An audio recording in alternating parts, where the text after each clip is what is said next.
Hey, what's going on everybody? This is Keagan here and welcome back to the channel, and I'm back with a brand new video for you guys. And welcome back to another episode of Keagan's Movie Reviews. And this is Season 2, Episode 7, movie review number 24. Now, just a quick disclaimer before we start today's episode. I originally planned to make this episode yesterday and upload it, but for some reason I didn't feel like making it. So I didn't make it yesterday, but now I'm finally making it today. So, sorry for the slight delay. So anyways, for today's episode, I'm going to be reviewing a movie that I actually reviewed on my old channel back in August of 2019 / last year. And that movie we're going to be talking about today, ladies and gentlemen, is Secretary.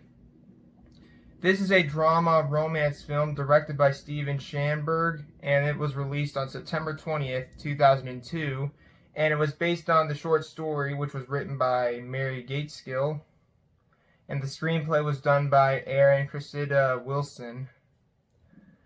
But I don't really have much else to say, so let's talk about the story of the movie, and I'll give my thoughts on it after. So let's talk about the movie itself, shall we?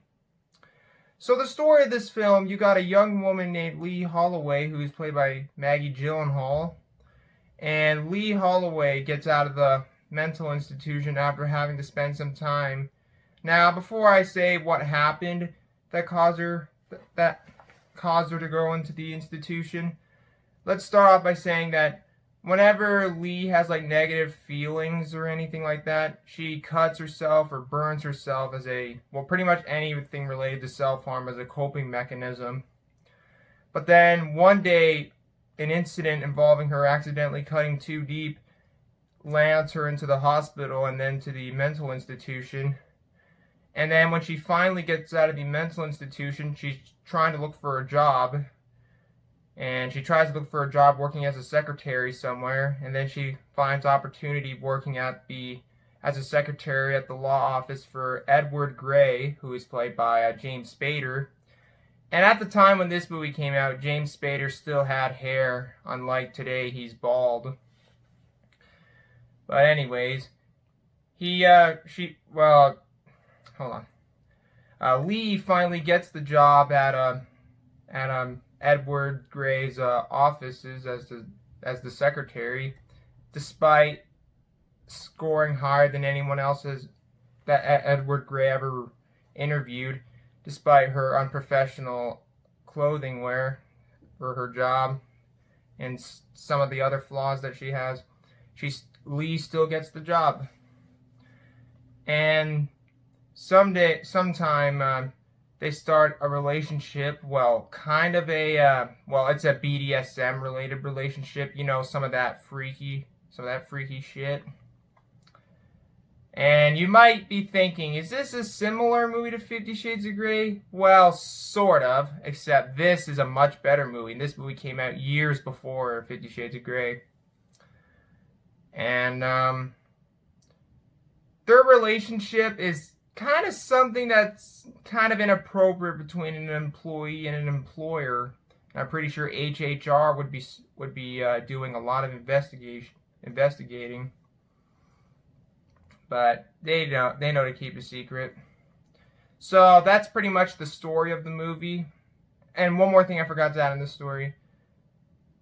Edward Gray is also trying to help Lee with her problems, like with cutting and all that stuff. He tries to help her end the habit for good. But yeah, that's pretty much the whole story of the movie. And I think this movie has some really good performances from both Maggie Gyllenhaal and James Spader. They both do really good jobs in this movie. They both did a really good job in this movie. I think this movie's really underrated. I like the music in it. I do like the scene where Lee is imagining her and Edward Gray in like a green screen, big flower scene. If you've seen the movie, you know that what I'm talking about when she's like fantasizing Edward Gray. But I don't have anything bad to say about this movie, although it's not a movie that a lot of people really talk about. I think I might be one of the only people on YouTube who's actually ever talked about this movie.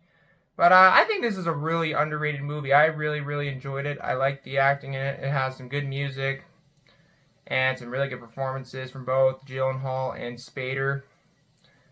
And if you like these kind of romance movies, I suggest you check it out. The trailer for this movie kind of makes it look like a rom-com, but it's more of a drama than a comedy. But it does have some funny parts, like the horse saddle scene halfway through the movie. I don't know, I cringed at that scene.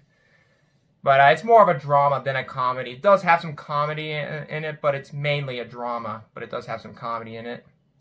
But I don't really have anything else to say about it other than it's a really underrated movie. I really enjoyed it. I think it's one of the most underrated movies from the early 2000s. And if you like these kind of movies, I suggest you check it out. It's a pretty good movie. It's not a perfect movie or anything by any means, but it is a pretty good movie. I would recommend anyone checking it out at least once or something like that. But check it out anyways. But I don't have anything else to say about it. So I'm going to give this movie a 7.2 out of 10. And that's going to be it for this review. But thank you guys for watching another episode of Keagan's Movie Reviews. I hope you guys enjoyed it. If you guys did enjoy this video, please consider leaving a like. Leave a comment below and subscribe for more videos like this. And feel free to share this video with your friends. And can we get to 100 subscribers by the end of the summer? I bet we can. So feel free to subscribe.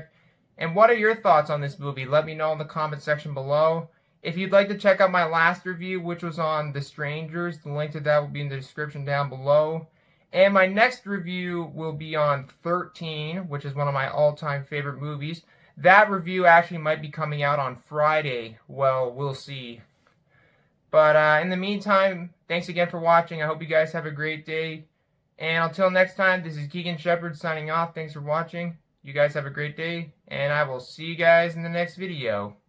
Peace out.